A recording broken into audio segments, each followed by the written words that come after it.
Olá amigos, tudo bem com vocês? Aqui estamos nós então, dando continuidade à nossa matéria e estamos falando dos sujeitos da infração penal, falando sobre o sujeito passivo, né?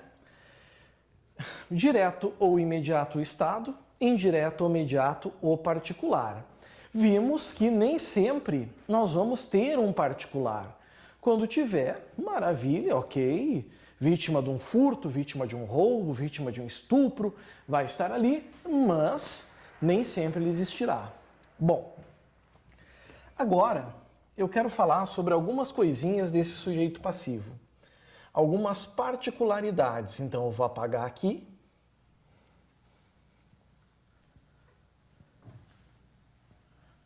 Vamos apagar aqui.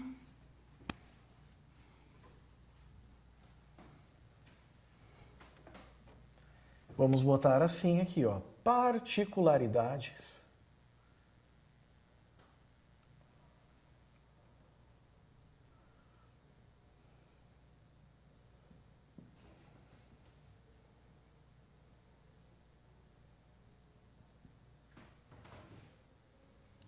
do sujeito passivo.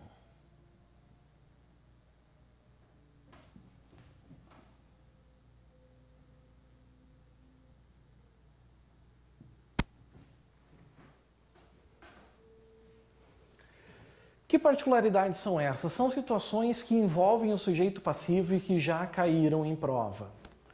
Como eu já dei a dica na aula anterior, começamos com esses caras aqui, que não podem mais jogar na loteria. Os mortos.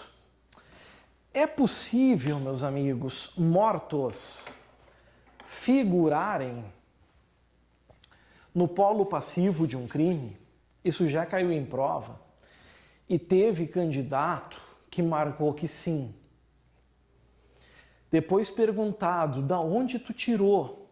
Sabe o que ele disse? Ele disse o seguinte: ah, professor, o homicídio, o cara morre. Logo, ele é sujeito passivo do crime de homicídio. Imbecil?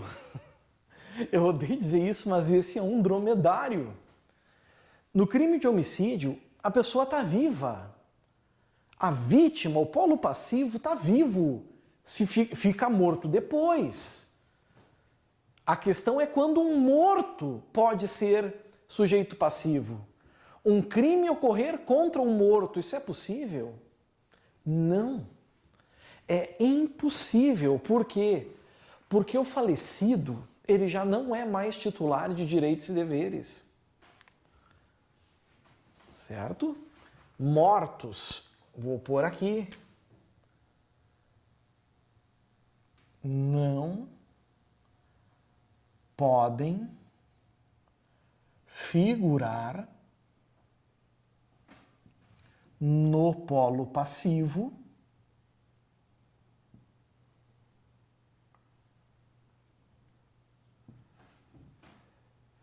de uma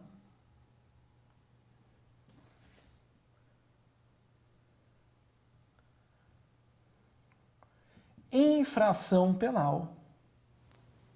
Aqui está. Não podem figurar no polo passivo de uma infração penal. O motivo é simples, né? Eles não são titulares de direitos e deveres.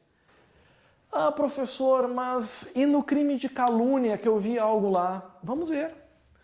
O que será que o crime de calúnia diz?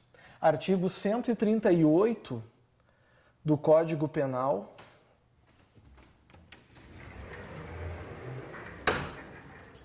Está aqui a calúnia, né? Crimes contra a honra. Eu não vou entrar na essência desses crimes agora. São elementos que nós vamos ver nos crimes em espécie. Mas diz lá, caluniar alguém imputando-lhe falsamente fato definido como crime. E aí nós temos um parágrafo 2º que diz que é punível a calúnia contra os mortos. O problema, pessoal, é o seguinte: Não há dúvida que é punível a calúnia contra os mortos, como diz ali.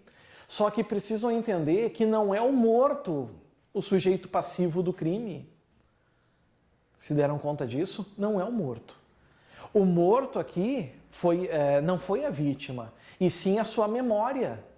Os familiares são titulares da memória do morto. Então o sujeito passivo são os familiares. Não é ele. Mesma coisa quando a gente avança um pouquinho no Código Penal e vai lá, por exemplo, pessoal, para um capítulo muito tradicional.